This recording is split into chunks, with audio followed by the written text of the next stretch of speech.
We Tamil நேயர்களுக்கு வணக்கம். Welcome to the show செய்தி சொல்லட்டுமா.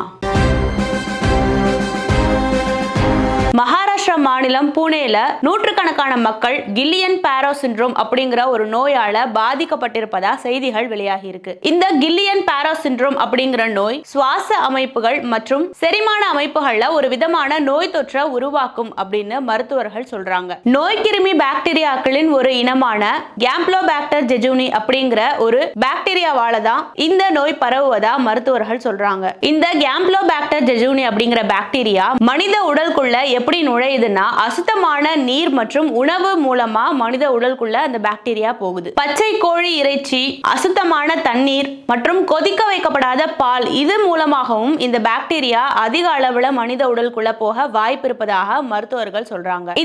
இந்த கில்லியன் பாரோ சிண்ட்ரோம் அப்படிங்கிற நோய் ஒரு மனிதர்கிட்ட இருந்து இன்னொரு மனிதர்கிட்ட பரவக்கூடிய நோய் கிடையாது. ஆனா இந்த அசுத்தமான நீர் மற்றும் அசுத்தமான உணவு மூலமாக இந்த நோய் கிருமி அதிக அளவுல பரவக்கூடும் அப்படின்னு மருத்துவர்கள் சொல்றாங்க. அதே நேரத்துல இந்த கில்லியன் பாரோ சிண்ட்ரோம் அப்படிங்கிறது ஒரு நரம்பியல் நோயாகவும் இருக்கு. இதற்கான அறிகுறிகள் எப்படி இருக்கும்னா நம்ம உடலோட சொந்த நோய் எதிர்ப்பு அமைப்புல இருக்கக்கூடிய அந்த நரம்புகளை இது தாக்கும். ஆக இது ஒரு தன்னுடல் தாக்க நோய் அப்படின்னு இதை குறிப்பிடுறாங்க. மனித உடலின் நோய் எதிர்ப்பு மண்டலம் தவறுதலா ஆரோக்கியமான செல்களையே தாக்குவதுதான் ஆட்டோ இம்யூன் நோய் அப்படின்னு சொல்லுவாங்க. அந்த வகையான நோய்கள்ல ஒன்றுதான் இந்த கில்லியன் பாரோ சிண்ட்ரோம். இந்த நோயால பாதிக்கப்பட்டவங்களுக்கு கை கால் தசைகள் வலுவிழக்கும், நரம்பு மண்டலங்கள்ல பாதிப்பு ஏற்படும், பாதிக்கப்பட்ட நோயாளிகள் எழுந்து நடக்கக்கூட முடியாத சூழல் ஏற்படும். இந்த நோயால பாதிக்கப்பட்டவங்களுக்கு முதல்ல குதிகால்ல வலி ஏற்படும், அதை தொடர்ந்து கால்கள்ல வலி ஏற்படும், அதுக்கப்புறம் பாதத்துல அந்த வலி பரவி அதுக்கப்புறம் முழு கால்லையும் அந்த வலி இருக்கும். அப்படியே தொடர்ந்து உடல் முழுக்க தசைகள் எல்லாம் வலிக்க ஆரம்பிக்கும். மேலும் இதய துடிப்பு, இரத்த அழுத்தம், ஜீரண மண்டலம் இது எல்லாமே இந்த நோயினால பாதிக்கப்படும் சொல்றாங்க. டெங்கு மற்றும் ஜிகா வைரஸ் பாதிப்புகள்னால கூட இந்த கில்லியன் பாரோ சிண்ட்ரோம் ஏற்படலாம் அப்படின்னு சந்தேகிக்கிறாங்க. மேலும் தடுப்பூசி அறுவை சிகிச்சை காரணமாக கூட இது வந்திருக்கலாம் அப்படின்னு சந்தேகிக்கிறாங்க. பூனாவுல கடந்த ஒரு வாரத்துல மட்டும் 73 பேர் இதனால பாதிக்கப்பட்டிருக்காங்க. அவங்களோட ரத்த மாதிரிகள் எல்லாம் ஆய்வுக்கு அனுப்பப்பட்டிருக்கு. பாதிக்கப்பட்ட இந்த 73 பேர்ல 14 பேர் வென்டிலேட்டர் உதவியோட சிகிச்சை பெற்றுட்டு வராங்க. அந்த அளவுக்கு தீவிரமா இந்த நோய் அங்க அதிக அளவுல பரவிட்டு இருக்கு. இது குறித்து மகாராஷ்டிரா மருத்துவர்கள் என்ன சொல்றாங்கன்னா பாதிக்கப்பட்டவர்களோட மாதிரிகள் ICMR ஆய்வகத்துக்கு அனுப்பப்பட்டிருக்கு. அந்த ஆய்வோட முடிவுகள் வந்த பிறகுதான் இது குறித்து இன்னும் முழுமையா சொல்லப்படும் அப்படின்னு சொல்றாங்க. அது மட்டும் இல்லாம இந்த கில்லியன் பாரோ சிண்ட்ரோம் நோயால பாதிக்கப்பட்டவங்களுக்கு பிளாஸ்மா மாற்று சிகிச்சையும் இம்யூனோகுளோபுலின் சிகிச்சையும் அளித்துட்டு வரதா சொல்றாங்க. இந்த நோயாளிகளுக்கு உரிய சிகிச்சை அளிக்கப்படலனா உயிரிழக்கும் அபாயமும் இருக்கிறதாக மருத்துவர்கள் எச்சரிக்கிறாங்க. பொதுவாக 30 முதல் 50 வயது உடையவர்கள் இந்த நோயால பாதிக்கப்படுவதாக மருத்துவர்கள் சொல்றாங்க. இந்த நோய் முற்றினா பக்கவாதம், நுரையீரல் செயலிழப்பு உள்ளிட்ட பாதிப்புகள் ஏற்படும். ஆரோக்கியமான நபர்கள், எதிர்ப்பு சக்தி அதிகம் இருக்கக்கூடிய நபர்கள்லாம் 3 வாரங்கள்ல இதுல இருந்து மீண்டு வந்துடலாம். சிலருக்கு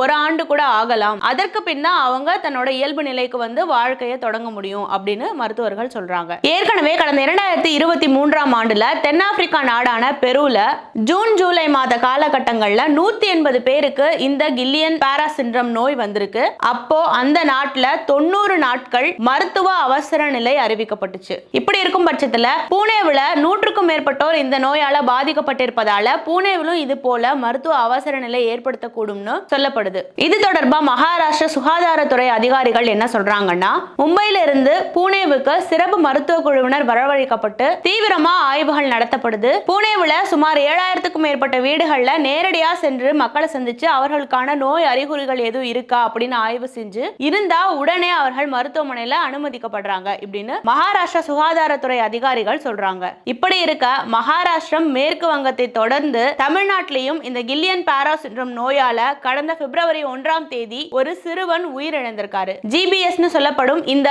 கில்லியன் பாரோ சிண்ட்ரோம் நோய் பாதிக்கப்பட்டு சென்னை எழும்பூர் குழந்தைகள் நல மருத்துவமனையில 9 வயது சிறுவன் ஒருவர் இந்த நோய் பாதிப்பால உயிரிழந்திருக்காரு. திருவள்ளூர் மாவட்டத்தை சேர்ந்த இந்த சிறுவன் கடந்த ஜனவரி 22ஆம் தேதி பள்ளிக்கு காலையில கிளம்பி தயாராகிட்டு இருக்கும் போது திடீர்னு நடக்க முடியாத ஒரு சூழல் ஏற்பட்டிருக்கு. அப்போ அந்த சிறுவனோட பெற்றோர்கள் அங்க இருக்கக்கூடிய மைதானத்துல கொஞ்ச தூரம் நடந்துட்டு வா அப்படின்னு சொல்லி அனுப்பியிருக்காங்க. அப்போ அந்த சிறுவன் அங்க நடக்க முயற்சிக்கும் போது 2 கால்களுமே செயலிழந்து அங்கேயே விழுந்திருக்காரு. அப்போ அவரை மருத்துவமனையில அனுமதிக்கிறாங்க. மருத்துவர்கள் ஆய்வு செய்து பார்க்கும்போது ஜிபிஎஸ் நோய் அந்த சிறுவனுக்கு வந்திருக்கிறது கண்டறியப்பட்டிருக்கு. உடனே அந்த சிறுவன் நாளுக்கு நாள் அவரோட கை கால்கள் செயலிழந்துட்டும் நரம்பு மண்டலம் பாதிக்கப்பட்டும் இருந்திருக்கு. தீவிர சிகிச்சை பிரிவுல வச்சு சிகிச்சை கொடுத்துட்டு இருந்திருக்காங்க. ஆனா சிகிச்சை பலன் இல்லாம பிப்ரவரி 1ஆம் தேதி அந்த சிறுவன் உயிரிழந்திருக்காரு. மகாராஷ்டிரா, மேற்கு வங்க மாநிலங்கள்ல 100க்கும் மேற்பட்டோர் பாதிக்கப்பட்டிருக்கக்கூடிய நிலையில தமிழ்நாட்டுல இந்த நோய் வர தொடங்கும் போதே ஒரு சிறுவன் உயிரிழந்திருக்காங்க.